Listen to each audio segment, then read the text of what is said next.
দিলে অন্ধকার ঢুকে পড়ে রাত্রি ঘুম পোকা হাহাকার পাথর চোখ তবু স্বপ্নে মাখামাখি তোর কারতা আমি স্বপ্ন প্রেতাত্মা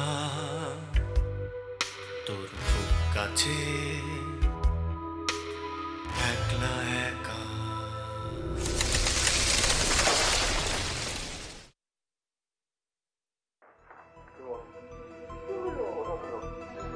আমাকে একটু চিঠিটা খেতে দাও। কোনো কথা বলছো? ওঠো।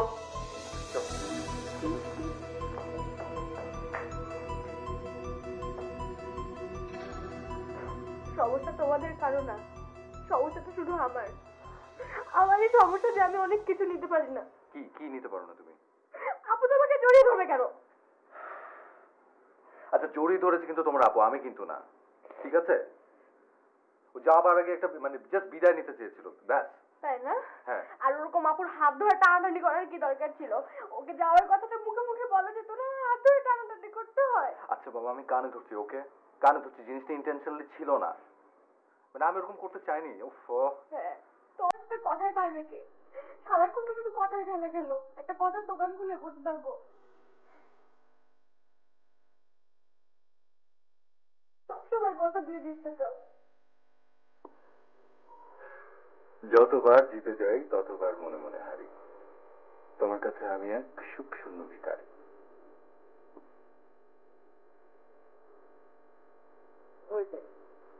আবারও কথা ছিল। শুধু কথা খেলাতেই সবকিছু শেষ হবে নাকি? আর কোনো কাজ নেই?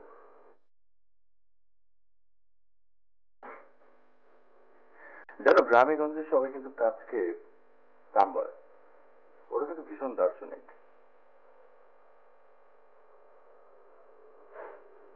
মারছি না মায়ের। তোমার আজকে কি হয়েছে? কোনো নেশা করছো? না তো, নেশা টেশা এখনো করিনি, তো নেশা করতে কোনো কিন্তু মন্দ হয় না। মানে তোমার নেশা মানে কি? মানে কি মানে? মানে কি মানে? নেশা বোঝেন না? সিরিয়াসলি সিরিয়াসলি এখন দেখে কেমন নেশা কি হবে?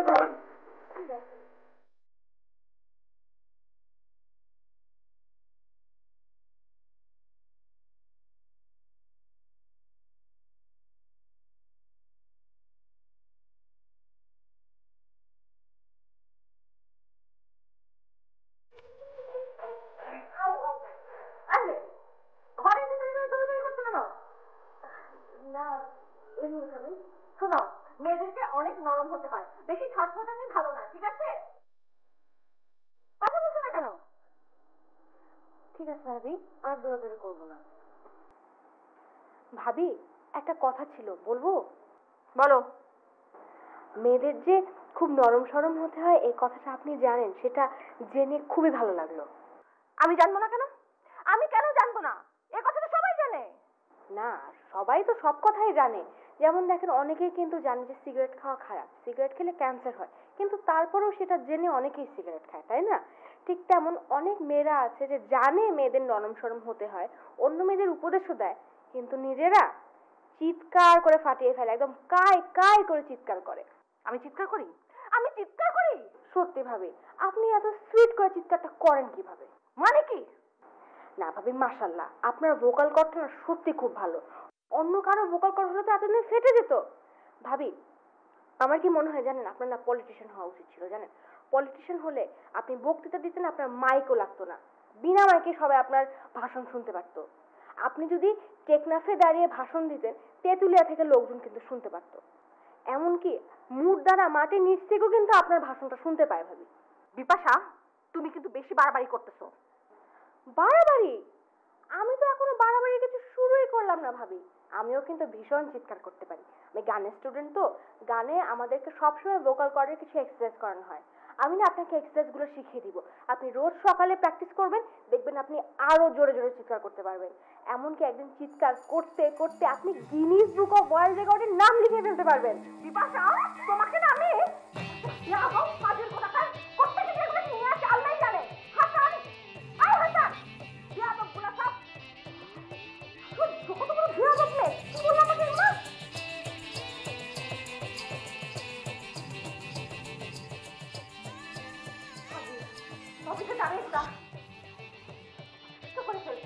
আমি আর থাকতে পারবো না এই বাসায়। মনে হচ্ছে আমাকে বের হয়ে যেতে হবে।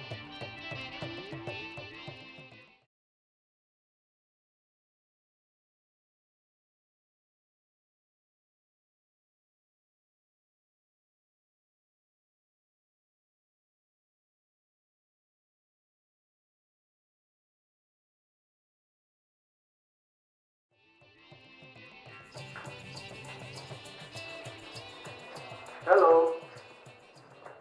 তোমার সাথে কোনো কথা বলবো না। আচ্ছা ঠিক আছে, বললো না।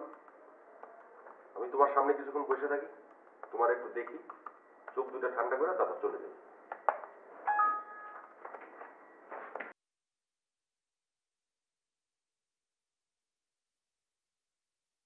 রাগ করার ভান করে আছো কেন?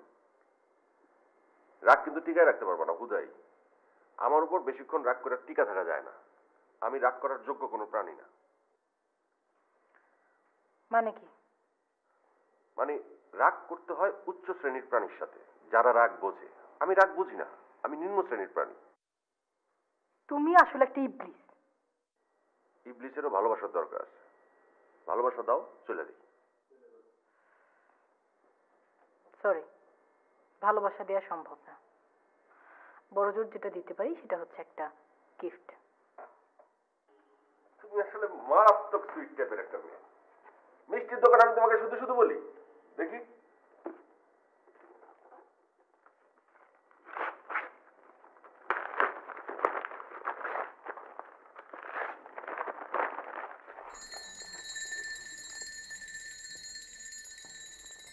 সঞ্চয়িতা।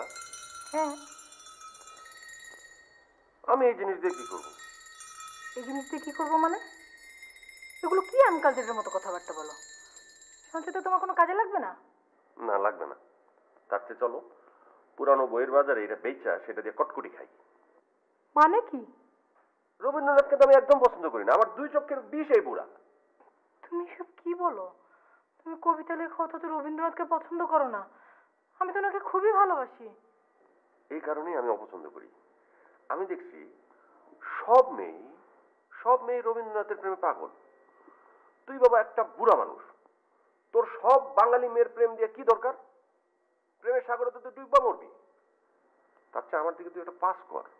তা না, নিজেই সবার ভালোবাসা নিয়ে বৈশা মিটিমিটি হাসে।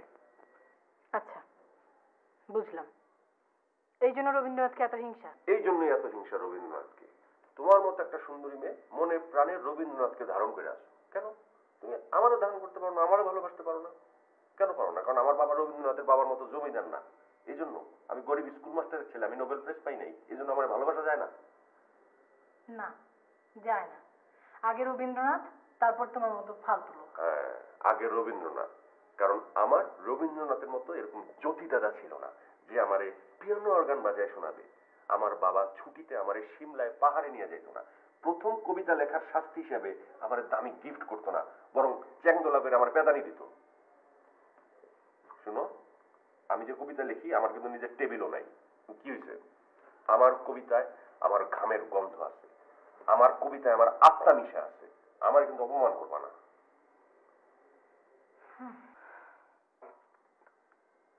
তুমি কি বলতে চাও? রবীন্দ্রনাথ যদি তোমার মতো একজন দরিদ্র মানুষ হতো তাহলে এত ভালো লিখতে পারতো না? না, পারতো না। কারণ আমার প্রথম কবিতার বই ছাপানোর হিস্ট্রি যদি তোমারে বলি, তারপর তুমি বলবা রবীন্দ্রনাথ পারতো কি পারতো না। আমার প্রতিটা বন্ধু 400 টাকা করে চাঁদা দিছিল, তারপরও প্রেসের বিল আমি পুরোটা দিতে পারি নাই।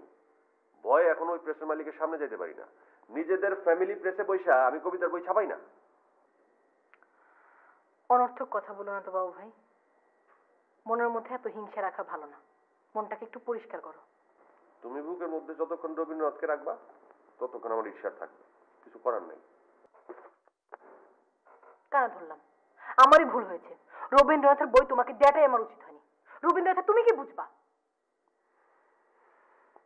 কি বললা? আবার বলো তো তুমি। রবীন্দ্রনাথ বোঝার মতো মেন্টাল হাইট তোমার নাই।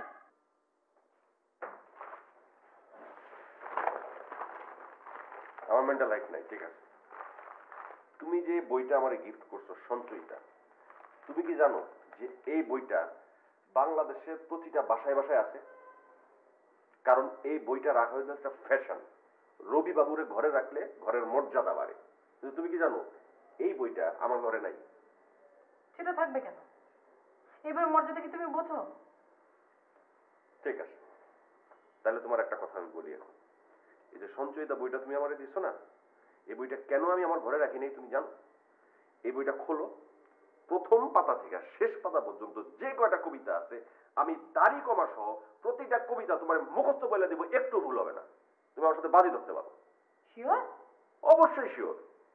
যদি আমি তোমারে প্রতিটা কবিতা দাড়ি কমা সহ একদম একদম স্পষ্টভাবে শুনাইতে পারি, তাহলে তুমি আজকের দিনের জন্য রবীন্দ্রনাথের ভালো না বাইসা আমার মতো একটা দুস্থ গরিব কবিরে ভালোবাসবা।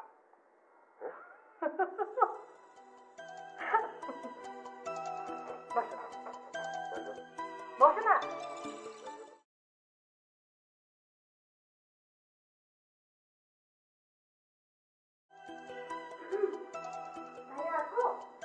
আরে হ্যাঁ, আসো আসো, বসো। আরে না, বসো বসো, বসো না, বসো। আপনি শিওর আমি এখানে বসবো? হ্যাঁ শিওর, আর কি আছে, বসো তো, বসো। না মানে আমি এখানে বসলাম দেখে ভাবি আবার আপনাকে পিটাবে না তো? আচ্ছা, তোমার কি ধারণা আমাকে বলো তো? তোমার ভাবি সারাক্ষণ শুধু আমাকে পিটায় আর আমি কিছুই বলি না, তাই না? জি, আমার একদম এটাই ধারণা। না কথাটা বললাম কেন ভাইয়া, এই যে দেখেন, এটা কিন্তু খারাপ না, এটা কিন্তু একদিক দিয়ে ভালো। আমি আপনাকে বোঝাই কেন, দেখেন পৃথিবীতে সবারই যে কুম্ফু ক্যারাতে জানতে হবে, সবারই যে মারপিট করতে হবে এরকম তো কোনো কথা নেই, তাই না? এমন এমন কিছু মানুষও থাকা দরকার যারা শুধু মার খেয়ে যাবে, কিচ্ছু বলবে না। আপনি ওই ক্যাটাগরিতে পড়েন, একদম নিরীহ, তাই না? এটা একদিক দিয়ে ভালো ভাইয়া, কারণ সবাই একরকম হলে তো আর কোনো বৈচিত্র্য থাকলো না, তাই না? মজাটা তো বৈচিত্র্যই। দেখো বিপাশা, তুমি এই বাড়িতে নতুন আসছো, আইসাই তুমি কিন্তু আমার পচানো শুরু করছো। এইটা কিন্তু একদমই ঠিক না। তোমার এই সমস্ত কথাবার্তা আমার সঙ্গে না বললে চলে। কি বলো তুমি এগুলি? না না ভাই, আপনি কিছু মনে করেন না, আমি আপনাকে কিন্তু একদম কষ্ট দেওয়ার জন্য কথাটা বলি নাই। আপনাকে কিন্তু আমার ভীষণ পছন্দ জানেন, কিন্তু যে দেখেন আপনি এরকম একটা নিরীহ মানুষ, কারো সাথেও নাই পাশেও নাই, অথচ আপনার বউ দেখেন এমন একটা দরজার মহিলা, সারাক্ষণ শুধু আপনাকে বিনা কারণে পিটায়। এলোরাকে দেখে বাইরে থেকে দরজাল মনে হলেও ওর ভেতরের মনটা কিন্তু সাংঘাতিক নরম, একেবারে মোমের মতো। ও আমার সাথে এরকম চিৎকার করে, চেঁচামেচি করে, আমি সব কিছু ওভারলুক করি। কেন করি জানো? আরে একটা মেয়ে মানুষ, সে নয় আমাকে মাঝে মধ্যে একটু মালে টালে পিটায়, তাতে কি অসুবিধা, কি হলো? আমি এটাতে কিচ্ছু মনে করি না, আমি এটাকে খুব সহজভাবে নেই। Actually I love my wife. কিন্তু তাই বলে একজন আপনার উপর সারা জীবন মানে অত্যাচার করে যাবে আর আপনি নির্বিকার ভাবে সেটা সহ্য করবেন? সে আপনাকে মেরে যাবে, আপনি কখনো কোনো কিছু বলবেন না? কে বলছে তোমাকে আমি সহ্য করে যাই? কে বলছে তোমাকে যে আমি কখনো কোনো কিছু বলি না? কিন্তু সেদিন এমন এক থাপ্পড় মারছি গালের মধ্যে, গাল একদম পুরো বাঁকা হয়ে গেছে। দেখো না, এখনো কিন্তু গাল একটু বাঁকা আছে। আপনি? হ্যাঁ, ইয়েস আই অ্যাম। বউ পিটানো হচ্ছে বাঙালির ঐতিহ্য, আমি তো এই ঐতিহ্যের বাইরে যেতে পারি না। ভাইয়া আপনি প্লিজ আমাকে ঘটনাটা একটু খুলে বলেন তো, ডিটেইলে। শুনবা? জি। আর বলি, ওই যে সেদিন যেদিন তোমরা বিয়া করলা, সেই দিন সন্ধ্যাবেলা আমি একটু ড্রাঙ্ক ছিলাম আর কি, বুঝছো তো। বাসায় আসছি, এমনিতেই মেজাজ টেজাজ খারাপ, তো খিদা লাগছে, খাইতে বসছি। ও মা, টেবিলে খাইতে বসে দেখি ভাত ঠান্ডা। আমি তো ঠান্ডা ভাত একদমই পছন্দ করি না, মাথায় রক্ত উঠে যায়। গরম ভাত ছাড়া আমি খাইতেই পাই না। এক চিৎকার দিলাম, ইলোরা বইলা, ইলোরা এসে হাজির। আমার মেয়ে তমা, সে তো একদম তখন ভয় অস্থির, আমাকে জড়ায় ধরে একদম কান্না কান্না করা গলায় বলতেছে যে আমি যেন ওর মাকে না মারি, বুঝছো। কিন্তু আমার শরীরের মধ্যে তখন যেন কিরকম একটা গিয়ার অলরেডি আইসা গেছে। হাতের মধ্যে বুঝতেছি কিরকম যেন চুল করতেছে। এখন 8-10টা চর থাপ্পড় যদি না মারি, তাহলে চুলচুলানি কোনোভাবেই যাবে না। আমি যেই হাত তুললাম,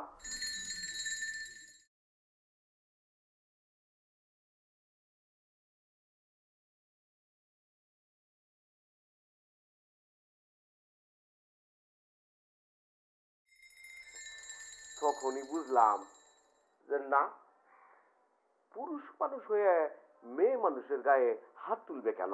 এইটা কি জাতীয় কথা? যে হাত উঠে সেই হাত মেয়েদেরকে মারার জন্য নয়, মেয়েদের পায়ে ধরে, স্ত্রীর পায়ে ধরে ক্ষমা চাওয়ার জন্য। আমি সাথে সাথে ইলোনার পায়ে ঝাঁপাইয়া বললাম। বিপাশা, তুমি একটু বাইরে যাও। বিপাশা, তুমি বাইরে যাও না প্লিজ। চলো বাইরে, তুমি যাও না। বিপাশা, যাও এক্ষুনি।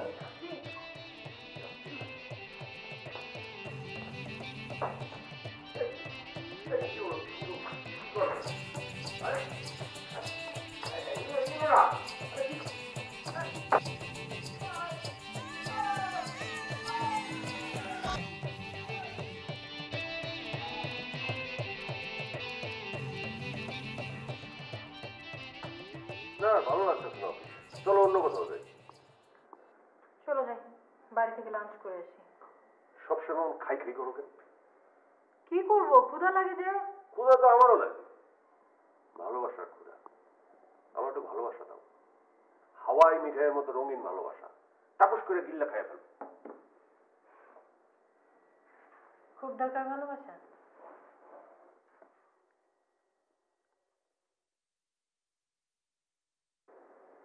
এই মেয়ে, এত মিষ্টি করে হাসবা না তো, বুকের মধ্যে ব্যথা করে। আমি তোমাকে কি বলি? মিষ্টির দোকান বলি, আর অনেক কিছু বলি। অন্তত 5,500 উপমা আমি তোমাকে দিতে পারবো আরো, তবু শেষ হবে না আমার কথা। শব্দের প্রতিবেশী শব্দ, ধ্বনির প্রতিবেশী ধ্বনি, সবকিছুর পরেও এত নির্লিপ্ত ঘুম কেন তোমার? মনটাকে একটু জাগাও, না হলে অন্তত শরীরটাকে। একটা থাপ্পড় মারবো। মারো মারো, লাখ লাখ কোটি কোটি কোটি কোটি লাখ লাখ থাপ্পড় মারো। থাপ্পড় মেরে তারপর আবার অনেক আদর করে দিও। অসম্ভব। অসম্ভব? আচ্ছা যাও, অসম্ভব শব্দটাকে আজ থেকে খুব ভালোবেসে ফেললাম। নেপোলিয়ন নামে এক গাধা একবার জন্মেছিলেন পৃথিবীর বুকে। তিনি বলেছিলেন, impossible is a word only found in the dictionary of the fools. কত বড় গাধা ছিলেন তুমি বলো? তার কাছে নাকি কোনো কিছু অসম্ভব না। অনেকেই আছে নেপোলিয়নের মতো, তারা অসম্ভব শব্দটিকে কেটে কুটে 3 মাত্রা বানিয়ে নেয়, অসম্ভবকে লিখে ফেলে সম্ভব। অসম্ভব যদি নাই থাকতো তাহলে সৃষ্টি হতো না কবিতা লেখার বিষ জ্বালা। চেয়ারে বসে দুর্নীতি দমন ব্যুরোর রাশভারী কর্তা আঁকিবুকি করতে করতে লিখে ফেলতো নতুন নতুন কবিতা। ভাগ্যিস তুমি ছিলে, তাই অসম্ভব শব্দটি ছিল। তোমাকে সম্ভব করতেই কাটিয়ে দেব গোটা জীবন।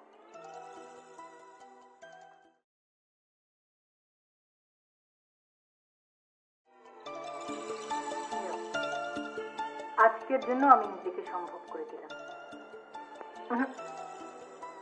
তোমার পাগলামের জন্য না, তোমার চমৎকার কবিতার জন্য। আজকে হয়েছে শান্তি, জীবনের ভুল ভ্রান্তি সব গেছে চুকে। রাত্রি দিন ধুক ধুক, তরঙ্গিত দুঃখ সুখ থামিয়াছে বুকে। যত কিছু ভালো মন্দ, যত কিছু দ্বিধাদ্বন্দ্ব, কিছু আর নাই। বলো শান্তি, বলো শান্তি, দেহ সাথে সব ক্লান্তি হয়ে যাক ছাই। গুঞ্জরি করুণ তান, ধীরে ধীরে করো গান, বসিয়া শিওরে। যদি কোথা থাকে লেশ জীবন। আরে আপনি কোথায় যাবেন?